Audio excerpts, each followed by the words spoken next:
வாழ்வை உம் வழியில் என்னாலும் வழி நடத்தும்.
தந்தை மகன் தூய ஆவியாரின் பெயராலே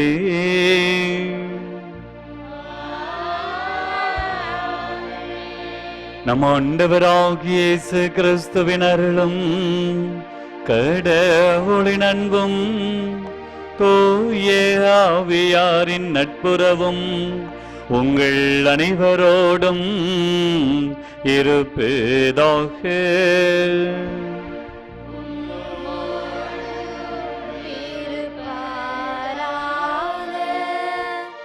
ஆண்டவர் இயேசு கிறிஸ்துவுக்குள் பிரியமானவர்களே, அருள்மிகு கோணாங்குப்பம் பெரியனாகிய அன்னையின் அன்பு பக்தர்களே, அன்னையின் வழியாக அருள் வரங்களை பெற்றுக்கொள்ள சிறப்பாக இந்த ஜூலை மாதம் முதல் சனிக்கிழமையிலே அன்னையினுடைய ஆலயத்திலே நாம் அனைவரும் ஒன்று கூடி வந்திருக்கின்றோம். இறைவன் நம் ஒவ்வொருவரையும் குறித்து அவர் வாக்கு கொடுக்கின்றார். இதோ நீயே என் ஊழியன், உன்னில் நான் பெருமை அடைகின்றேன், உன் வழியாக நான் மாட்சி பெறுவேன் என்று எசையா வழியாக வாக்கு கொடுத்த தேவன் இதோ தன்னுடைய வாக்கு தத்தத்தை அன்னை மரியாளின் வழியாக நிறைவு செய்கின்றார். இதோ அன்னை மரியாளின் வழியாக இதோ இந்த உலகத்திற்கு மீட்பராம் இயேசு கிறிஸ்துவை நமக்கு கொடுத்து இயேசுவின் வழியாக இதோ நாம் ஒவ்வொருவரும் ஆசீர்வாதத்தின் வாய்க்கால்களாக மாற இதோ இந்த வாய்ப்பை நமக்கு கொடுத்திருக்கின்றார். அன்னை மரியாள் ஆண்டருடைய ஆவியால் தூண்ட பெற்று ஆண்டருடைய ஆவிக்குள் என்றும் நிறைந்தவளாய், அருள் நிறைந்தவளாய், இதோ இறைவனுக்கு என்றும் சான்று பகருகின்ற ஒரு தாயாக வாழ்ந்து வந்ததால் இன்று கோடிக்கணக்கான மக்கள் அந்த தாயை நாடி தேடி வருகின்ற போதெல்லாம் தன்னுடைய வல்லமை மிக்க பரிந்துரையால் எல்லாவிதமான துன்பங்களையும் துயரங்களையும் போக்கி மகிழ்ச்சியை கொடுக்கின்ற தாய் இந்த தாய். ஆகவே இந்த கோணாங்குப்பம் பெரியனாகிய அன்னையினுடைய வல்லமை மிக்க பரிந்துரையால் நம்முடைய தேவைகள், நம்முடைய விண்ணப்பங்கள், நம்முடைய குடும்ப பாரங்கள் அனைத்தும் அந்த தாயின் வழியாக இறைவன் தாங்கிக் கொள்ளும்படியாக இந்த திருப்பலியிலே நாம் சிறப்பாக ஜெபிப்போம். ஏதோ ஆண்டவருக்கு எதிராக, இறைவனுடைய திட்டத்திற்கு எதிராக, இறைவனுடைய திரு உலகத்திற்கு எதிராக நாம் கட்டிக்கொண்ட பாவங்கள் பலவீனங்களுக்காக மன்னிப்பை மன்றாடி இந்த தெய்வீக திருப்பலியிலே நாம் இணைவோம். எல்லாம் அல்ல இறைவனிடமும்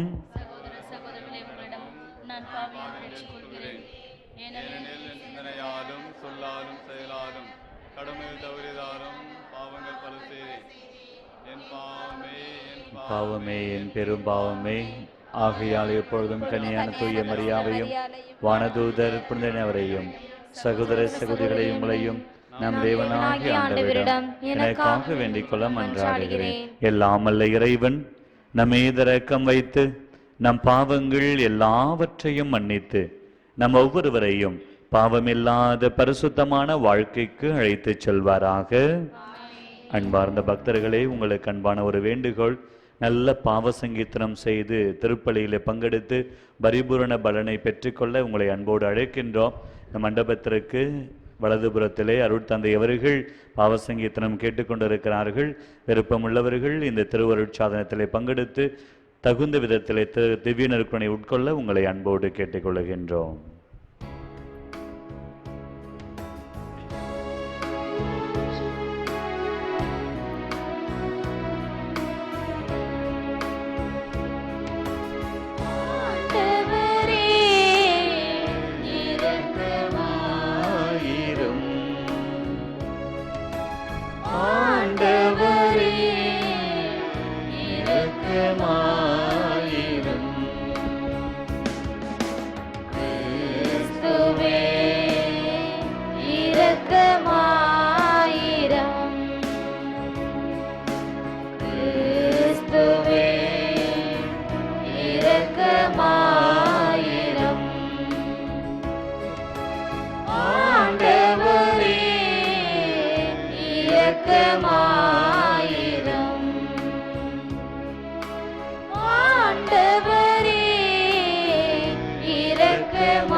மன்றாடுவோமாக. எங்கள் இறைவனாகிய ஆண்டவரே, உமடியார்களாகிய நாங்கள் உள்ளத்திலும் உடலிலும் என்றும் நலம் பெற்று மகிழ நீ விரும்புகின்றே. என்றும் கன்னிகையான மாட்சிமை மிக்க புனித பெரியனாகிய அன்னையின் வல்லமை மிக்க பரிந்துரையால் நாங்கள் இன்றைய துன்பங்களிலிருந்து விடுதலை அடைந்து நிலையான பேரின்பம் பெற்று மகிழ செய்தருளும். உம்மோடு தூய ஆவியின் ஒன்றிப்பிளரைவனாய் என்றென்றும் வாழ்ந்து ஆட்சி செய்கின்ற எங்கள் ஆண்டவரும் உம் திருமகனுமான இயேசு கிறிஸ்து வழியாக உம்மை மன்றாடுகின்றோம்.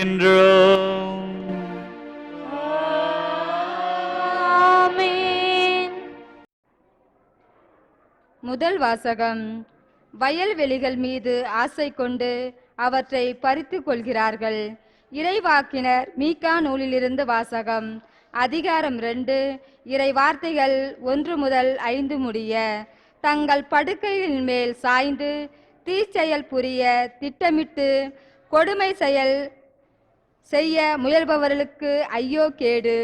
பொழுது புலர்ந்தவுடன் தங்கள் கை வலிமையினால் அவர்கள் அதை செய்து முடிக்கிறார்கள். வயல்வெளிகள் மீது ஆசை கொண்டு அவற்றை பறித்து கொள்கிறார்கள்.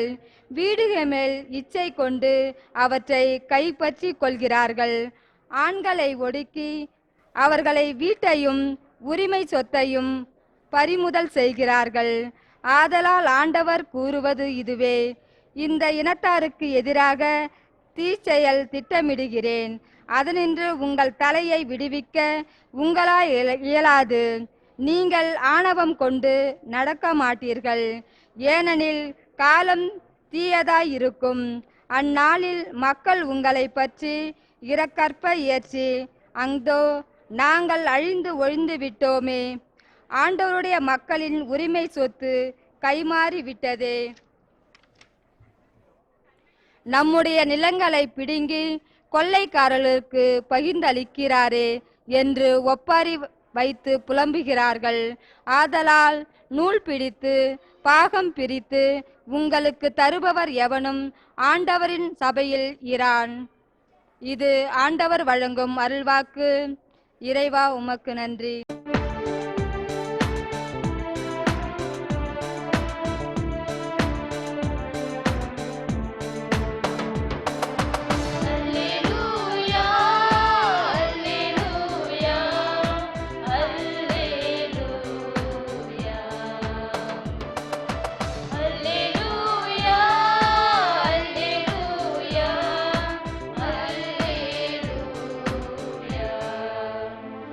கடவுள் உலகினரை கிறிஸ்துவுக்குள் தம்மோடு ஒப்புரவாக்கினார்.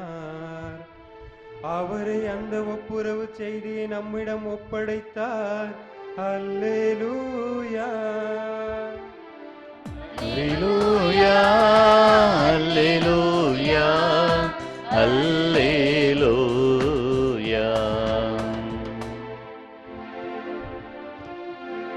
ஆண்டவர் உங்களோடு இருப்பாராக.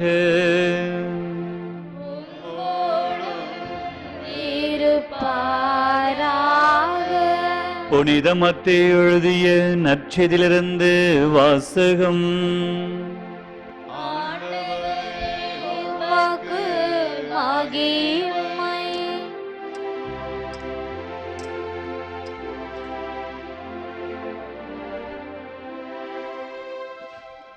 அதிகாரம் 12.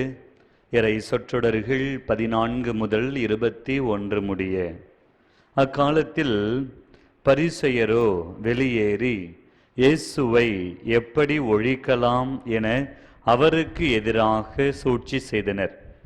இயேசு அதை அறிந்து அங்கிருந்து புறப்பட்டு சென்றார். பலர் அவருக்கு பின் சென்றனர். அவர்கள் எல்லாரையும் அவர் குணமாக்கினார். தம்மை குறித்து வெளிப்படையாக பேச வேண்டாம் என அவர்களிடம் அவர் கண்டிப்பாக சொன்னார். இறைவாக்கினராகிய எசையா உரைத்த பின்வரும் வாக்குகள் இவ்வாறு நிறைவேறின. இதோ என் ஊழியர், இவர் நான் தேர்ந்து கொண்டவர், இவரே என் அன்பர், இவரால் என் நெஞ்சம் பூரிப்படைகிறது, இவருள் என் ஆவி தங்கும்படி செய்தேன். இவர் மக்களினங்களுக்கு நீதியை அறிவிப்பார். இவர் சண்டை சச்சரவு செய்ய மாட்டார், கூக்குரலிட மாட்டார், தம் குரலை தெருவில் எழுப்பவும் மாட்டார். நீதியை வெற்றி பெற செய்யும் வரை நெறிந்த நாணலை முறியார், புகையும் திரியை அணையார். எல்லா மக்களினங்களும் இவர் பெயரில் நம்பிக்கை கொள்வர்.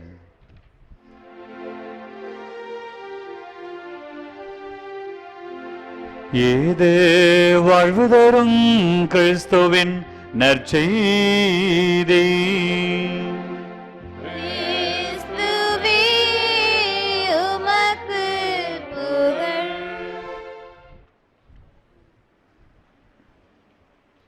இதோ என் ஊழியர், இவர் நான் தேர்ந்து கொண்டவர், இவரே என் நண்பர், இவரால் என் நெஞ்சம் பூரிப்படைகிறது, இவருள் என் ஆவி தங்கும்படி செய்தேன்.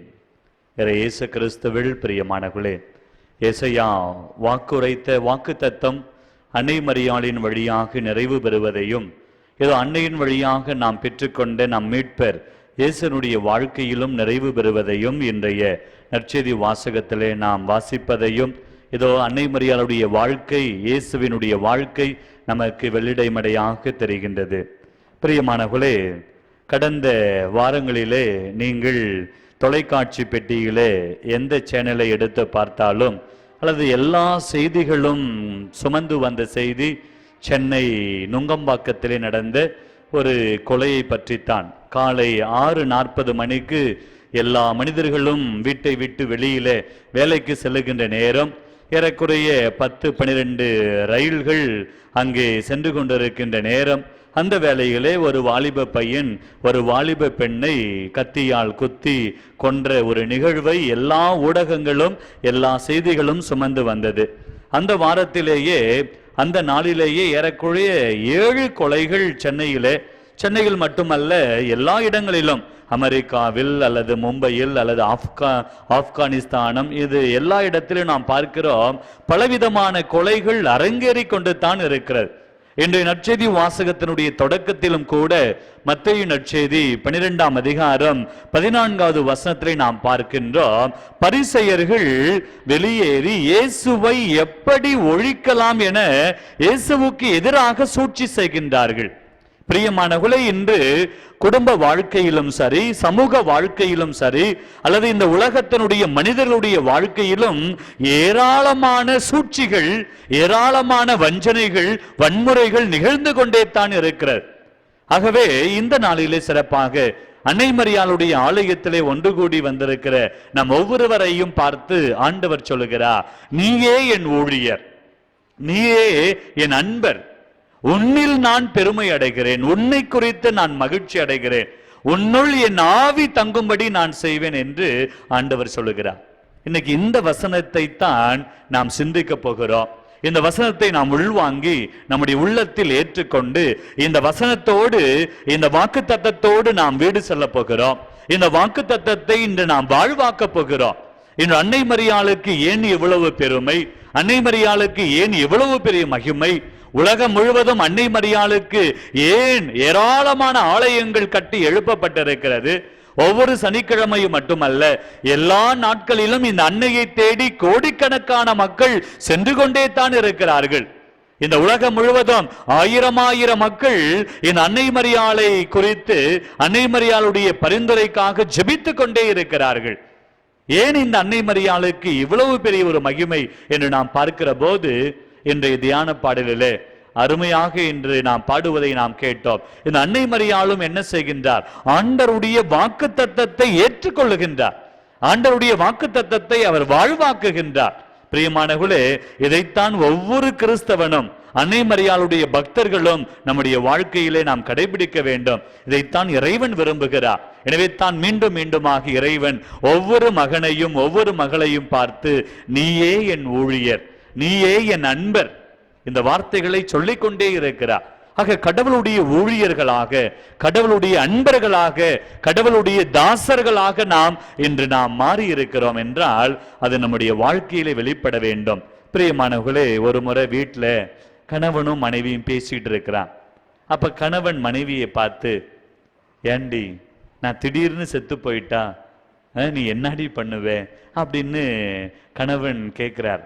உடனே அந்த மனைவி சொல்றாங்க, இல்லைங்க, நீங்க செத்துட்டா நானும் உடனே செத்து போயிடுவேங்க, அவ்வளவு பாசமாடி என் மேல, சரி சரி அப்படின்னு சொல்லிட்டு அந்த கணவன் மனைவியை பார்த்து சொல்றாரு, ஏற்கனவே ஜோசியக்காரன் என்கிட்ட சொன்னான், நீ செத்தாலும் சனியை உன்னை விட்டு போகாதுன்னு சொன்னா. அது உண்மையிலே நடக்குது பார். நான் செத்து போனா நீ என்ன பண்ணுவேன்னு கேட்டா, நீ உடனே நானும் உங்க கூட செத்து உன் கூட தான் வருவேன்னு சொல்றீங்களே அப்படின்னு அந்த கணவர் சொன்னாராம். பிரியமானவர்களே, இன்னைக்கு நிறைய பேர் அப்படித்தான். இன்னைக்கு கணவனாக இருக்கட்டும், மனைவியாக இருக்கட்டும், பிள்ளைகளாக இருக்கட்டும், அண்ணனாக இருக்கட்டும், தம்பியாக இருக்கட்டும், யாரை பார்த்தாலும் நாம் என்ன நினைக்கிறோம்? தவறாகத்தான் நினைக்கின்றோம். அல்லது மற்றவர்களை பார்க்கிற போது நாம் எதிரியாகத்தான் நினைக்கின்றோம். நம்முடைய சிந்தனைகள், நம்முடைய விருப்பங்கள், நாம் எதிர்பார்க்கின்ற காரியங்கள் மற்றவர்கள் செய்ய வேண்டும். அப்படி இல்லை என்றால் அவர்களை குறித்து நாம் எதிரியாகத்தான் நாம் பார்க்கிறோம். அல்லது அவர்களை எப்படியாவது ஒழித்து விட வேண்டும். அவனை ஒரு வழி நான் பண்ணிடுவேன், அவனை அழிக்காம, அவனை ஒழிக்காம நான் சாக கூட மாட்டேன். ஆக இன்னைக்கு பாத்தீங்கன்னா ஏராளமான பிரச்சனைகள், குடும்பத்திலே ஏராளமான பிரச்சனைகள், பிள்ளைகளுடைய வாழ்க்கையில பிரச்சனை, பள்ளிக்கூடத்துல பிரச்சனை, காலேஜ்ல பிரச்சனை, வேலை செய்யற இடத்துல பிரச்சனை, வயக்காட்டுல பிரச்சனை, வீட்டுல பிரச்சனை. அதைத்தான் இன்னைக்கு முதல் வாசகத்துல மீகா இறைவாக்கினர் அருமையாக சொல்லுகிறார்.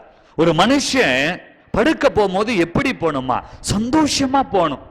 இன்னைக்கு எத்தனை பேர் இன்னைக்கு படுக்க போகும்போது நம்ம சந்தோஷமா படுக்க போறோம்? படுக்க போகும்போது ஏராளமான கஷ்டத்தோடு, துன்பங்களோடு, வலிகளோடு, வன்முறைகளோடு, வெறித்தனத்தோடு நாம் படுக்கைக்கு நாம் செல்லுகிறோம். பிரியமானவர்களே, அப்படி நாம் படுக்கைக்கு செல்லுகிற போது நாம் படுக்கையிலே நாம் படுத்துக்கொண்டு இவனை எப்படி ஒழிக்கலாம், அவனை எப்படி ஒழிக்கலாம், அந்த குடும்பத்தில் எப்படி அந்த குடும்பத்தை எப்படி நாசம் பண்ணலாம், அப்படி நாம் படுக்கையிலே நாம் சிந்தித்து விடியற்காலை பொழுதிலேயே நாம் எழுந்திருந்து உன் சகோதரனை வஞ்சிக்கின்ற போது, உன் சகோதரியை நீ வஞ்சிக்கிற போது உனக்கு ஐயோ கேடு என்பதைத்தான் இன்றைய முதல் வாசகத்திலே மீகா இறைவாக்கினர் நமக்கு வெளிப்படையாக சொல்லுகிறார். பிரியமானவர்களே, கடந்த ஒரு மாதமாக நீங்கள் ஃபேஸ்புக் அல்லது சமூக வலைத்தளங்களை எடுத்து பார்த்தீர்கள் என்றால், ஒரு கன்னியாஸ்திரியுடைய போட்டோவை போட்டு அருமையான வசனங்களை போட்டுக்கொண்டே இருக்கிறார்கள். அவர் யார் என்றால் செசிலியா மேரி என்ற ஒரு கன்னியாஸ்திரி.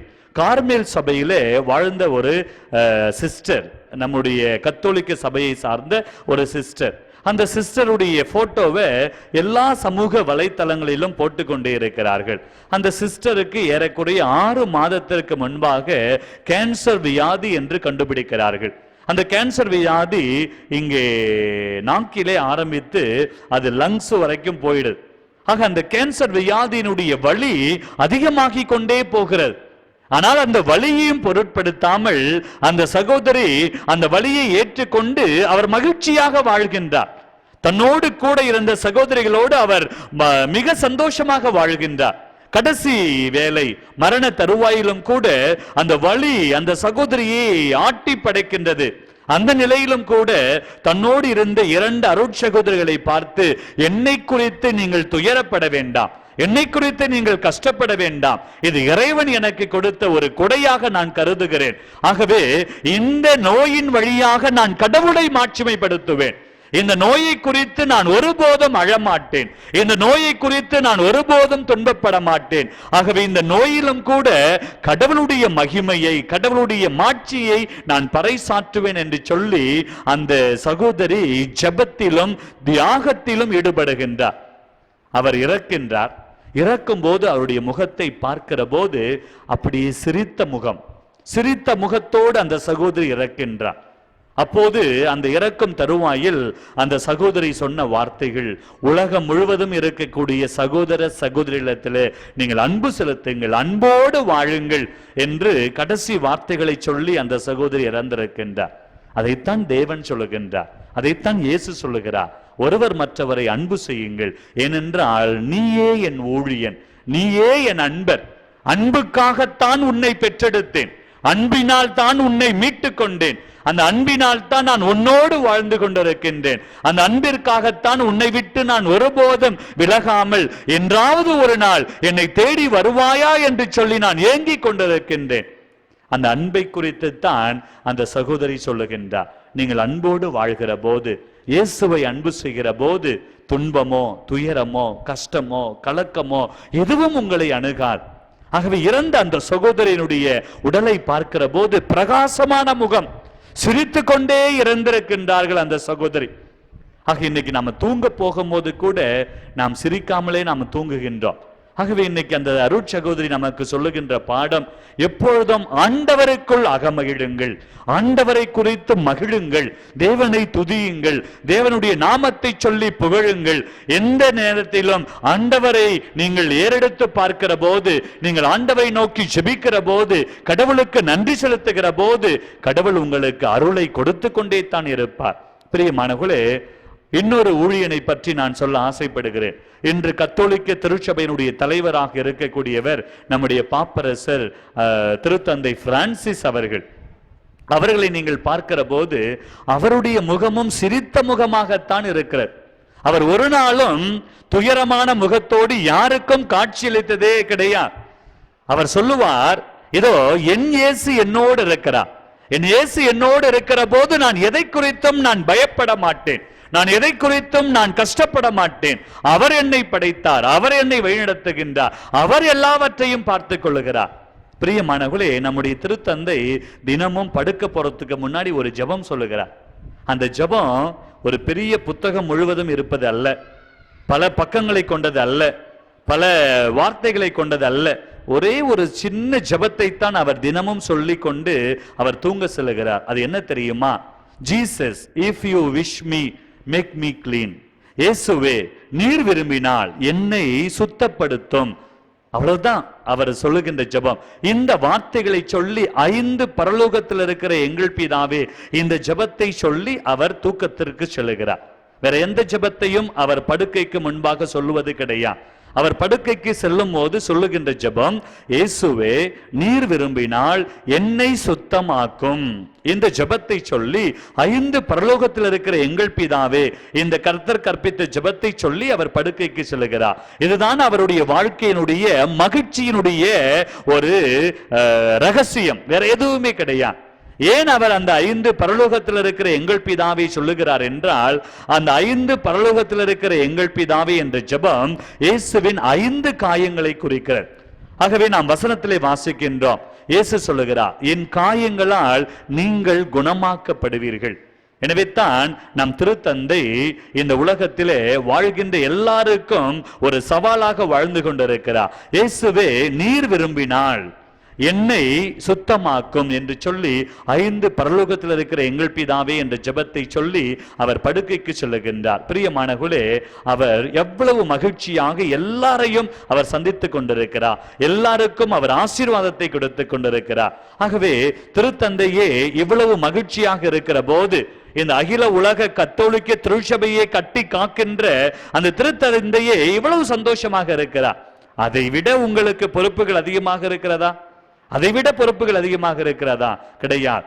ஆகவே இந்த திருத்தந்தையை போல, அந்த அருட்சகோதரி செசிலியா மரியாவை போல, இதோ நம்முடைய தாய் அன்னை மரியாளை போல என்னாலும் நாம் மகிழ்ச்சியோடு வாழத்தான் இறைவன் நம்மை தேர்ந்தெடுத்திருக்கிறார். அதுவும் நாம் பெயர் சொல்லி நீயே என் ஊழியன், நீயே என் அன்பர் என்று சொல்லி அழைக்கின்றார். ஆகவே ஆண்டவருடைய ஊழியர்கள் என்னாலும் ஆண்டவருக்குள், ஆவியானவருக்குள் மகிழ்ந்திருக்க வேண்டும். அவருடைய வாழ்க்கை எப்படி இருக்க வேண்டும் என்பதை இந்த நற்செய்தி வாசகம் நமக்கு அருமையாக சொல்லுகிறது. ஆகவே கடவுளுடைய ஊழியர்கள் எப்படி வாழ வேண்டுமா? இவர் சண்டை சச்சரவு செய்ய மாட்டார், சண்டையே போடக்கூடாது. அப்ப சண்டை வரும்போது என்ன செய்யணும்? ஆண்டவரை புகழணும், அல்லேலூயா சொல்லணும், மரியே வாழ்க சொல்லணும், இயேசுவுக்கே புகழ்னு சொல்லணும். சண்டை போடும் போது யாரையும் குறித்து நாம கெட்ட வார்த்தை சொல்லக்கூடாது. ஆமென் சொல்லுங்க, அல்லேலூயா சொல்லுங்க, இயேசுவுக்கே புகழ் சொல்லுங்க. அப்போதுதான் நீங்கள் ஆண்டவருடைய ஊழியர்கள். அதைத்தான் ஆண்டவர் சொல்லுகிறார், என் ஊழியன் சண்டை சச்சரவு செய்ய மாட்டார், கூக்குரலிட மாட்டார், சத்தம் போட்டு சண்டை போடக்கூடாது. அதைத்தான் ஆண்டவர் சொல்லுகின்றார், தம் குரலை தெருவில் எழுப்பவும் மாட்டார். நம்முடைய குரல் தெருவில் எழும்பப்படக்கூடாது. ஆலயத்திலே ஆண்டவரை துதிக்க வேண்டும், வீட்டிலே தனியாக அமர்ந்து ஆண்டவரை துதிக்க வேண்டும். அதற்குத்தான் ஆண்டவர் நாவை கொடுத்திருக்கிறார், குரலை கொடுத்திருக்கிறார். ஆக ஆண்டவருடைய ஊழியர்கள் என்ன செய்ய வேண்டும்? நீதியை வெற்றி பெற செய்யும் வரை நெறிந்த நாணலை முறியார். ஆக நீதிக்காக போராட வேண்டும், உண்மையான ஒரு வாழ்க்கையை வாழ வேண்டும். அதைத்தான் இறைவன் இன்று நம்மிடத்தில் எதிர்பார்க்கிறார். பிரியமானவர்களே, ஆண்டவருடைய ஊழியர்களாக நாம் மாற வேண்டும் என்றால் அன்னை மரியாளை போல, அந்த அருட்சகோதரி மரியே செசேலியாவை போல, இது நம்முடைய திருத்தந்தை பிரான்சிஸை போல என்னாலும் இந்த உலகத்திலே ஆண்டவரை புகழ்கின்ற, ஆண்டவருடைய வார்த்தைகளை வாழ்வாக்குகின்ற, ஆவியிலும் உண்மையிலும் வாழ்கின்ற மனிதர்களாக நாம் மாற இந்த திருப்பலியை நாம் சிறப்பாக ஜெபிப்போம். அப்படி கண்களை மூடி கரங்களை விரிப்போம். கரங்களை விரித்து ஆண்டவருடைய வாக்குத்தத்தம் ஒவ்வொரு பிள்ளைகளுக்குள்ளும் கடந்து வர, ஒவ்வொருவரையும் ஆண்டவருடைய ஆவியானவர் திடப்படுத்த, ஆண்டவருடைய ஆவியானவர் நம்மை தேற்றும்படியா அப்படி கண்களை மூடி கரங்களை விரிப்போமா? கண்களை மூடி கரங்களை விரித்து இது எசையாவினுடைய வாக்குத்தத்தம் என்மேல் இன்று நிறைவு பெற வேண்டும்.